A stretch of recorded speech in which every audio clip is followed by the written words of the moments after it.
कथा। भगवान श्री कृष्ण के श्रीमुख से एकादशियों का महात्म्य सुनकर श्रद्धापूर्वक उन्हें प्रणाम करते हुए अर्जुन ने कहा, हे केशव, आपके श्रीमुख से एकादशियों की कथाएं सुनकर मुझे असीम आनंद की प्राप्ति हुई है। हे मधुसूदन, कृपा कर अन्य एकादशियों का महात्म्य सुनाने की भी अनुकंपा करें। हे अर्जुन, अब मैं माघ मास के कृष्ण पक्ष की शक्तिला एकादशी व्रत की कथा सुनाता हूं। एक बार दालभ्य ऋषि ने पुलस्त्य ऋषि से पूछा, हे ऋषि श्रेष्ठ, मनुष्य मृत्युलोक में रक्तभाव आदि महापाप करते हैं और दूसरे के धन की चोरी तथा दूसरे की उन्नति देखकर ईर्ष्या आदि करते हैं। ऐसे महान पाप मनुष्य क्रोध, ईर्ष्या, आवेग और मूर्खतावश करते हैं और बाद में शोक करते हैं कि हाय, यह हमने क्या किया। हे महामुनि, ऐसे मनुष्यों को नरक से बचाने का क्या उपाय है?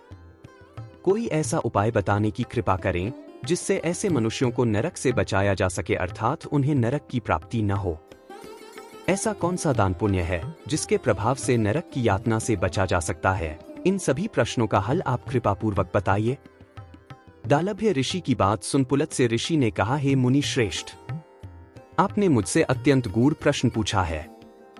इससे संसार में मनुष्यों का बहुत लाभ होगा। जिस रहस्य को इंद्र आदि देवता भी नहीं जानते, वह रहस्य मैं आपको अवश्य ही बताऊंगा।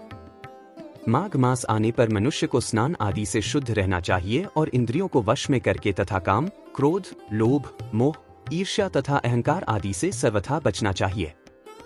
पुष्य नक्षत्र में गोबर, कपास, तिल मिलाकर उपले बनाने चाहिए। इन उपलों से 108 बार हवन करना चाहिए। जिस दिन मूल नक्षत्र और एकादशी तिथि हो, तब अच्छे पुण्य देने वाले नियमों को ग्रहण करना चाहिए। स्नानादि नित्य कर्म से देवों के देव भगवान श्रीहरि का पूजन व कीर्तन करना चाहिए। एकादशी के दिन उपवास करें तथा रात को जागरण और हवन करें। उसके दूसरे दिन धूप, दीप, नैवेद्य से भगवान श्रीहरि की पूजा अर्चना करें तथा खिचड़ी का भोग लगाएं। उस दिन श्री विष्णु को पेठा, नारियल, सीताफल या सुपारी सहित अर्घ्य अवश्य देना चाहिए। तदुपरांत उनकी स्तुति करनी चाहिए, हे जगदीश्वर, आप निराश्रितों को शरण देने वाले हैं। आप संसार में डूबे हुए का उद्धार करने वाले हैं। हे कमलनयन, हे मधुसूदन, हे जगन्नाथ, हे पुंडरीकाक्ष, आप लक्ष्मी जी सहित मेरे इस तुच्छ अर्घ्य को स्वीकार कीजिए। इसके पश्चात ब्राह्मण को जल से भरा घड़ा और तिल दान करने चाहिए। यदि संभव हो तो ब्राह्मण को गौ और तिल दान देना चाहिए। इस प्रकार मनुष्य जितने तिलों का दान करता है, वह उतने ही सहस्र वर्ष स्वर्ग में वास करता है। तिल स्नान, तिल की उपटन, तिलोदक, तिल का हवन, तिल का भोजन, तिल का दान, इस प्रकार 6 रूपों में तिलों का प्रयोग शक्तिला कहलाती है।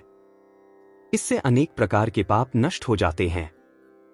इतना कहकर पुलस्त्य ऋषि ने कहा, अब मैं एकादशी की कथा सुनाता हूं।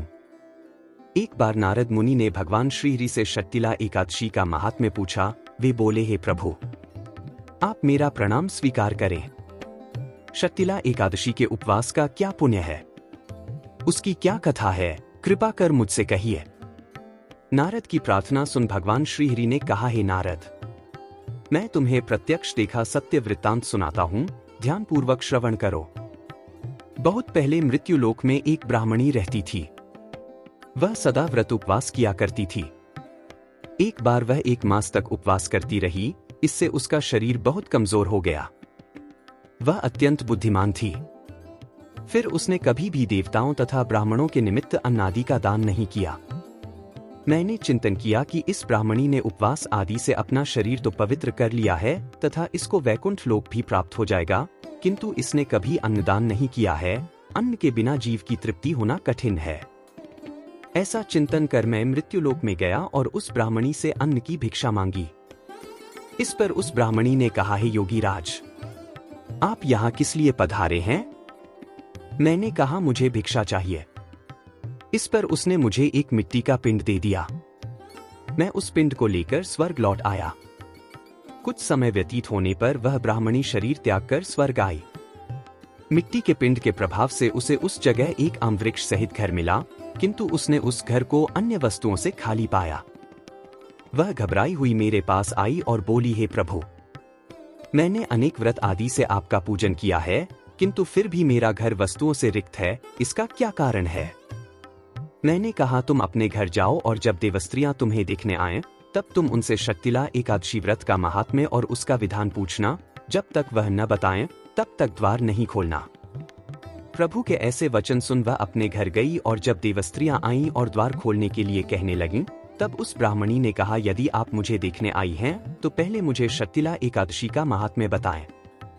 तब उनमें से एक देवस्त्री ने कहा, यदि तुम्हारी यही इच्छा है तो ध्यानपूर्वक श्रवण करो, मैं तुमसे एकादशी व्रत और उसका महात्म्य विधान सहित कहती हूँ। जब उस देवस्त्री ने शक्तिला एकादशी का महात्म्य सुना दिया, तब उस ब्राह्मणी ने द्वार खोल दिया। देवस्त्रियों ने ब्राह्मणी को सब स्त्रियों से अलग पाया। उस ब्राह्मणी ने भी देवस्त्रियों के कहे अनुसार शक्तिला एकादशी का उपवास किया और उसके प्रभाव से उसका घर धन्य धान्य से भर गया। अतः हे पार्थ, मनुष्यों को अज्ञान को त्याग कर शक्तिला एकादशी का उपवास करना चाहिए। इस एकादशी व्रत के करने वाले को जन्म जन्म की निरोगता प्राप्त हो जाती है। इस उपवास से मनुष्य के सभी पाप नष्ट हो जाते हैं। कथा सार। इस उपवास को करने से जहां हमें शारीरिक पवित्रता और निरोगता प्राप्त होती है, वहीं अन्न, तिल आदि दान करने से धन धान्य में बढ़ोतरी होती है। इससे यह भी सिद्ध होता है कि मनुष्य जो और जैसा दान करता है, शरीर त्यागने के बाद उसे फल भी वैसा ही प्राप्त होता है। अतः धार्मिक कृत्यों के साथ साथ हमें दान आदि अवश्य करना चाहिए। शास्त्रों में वर्णित है कि बिना दान किए कोई भी धार्मिक कार्य संपन्न नहीं होता।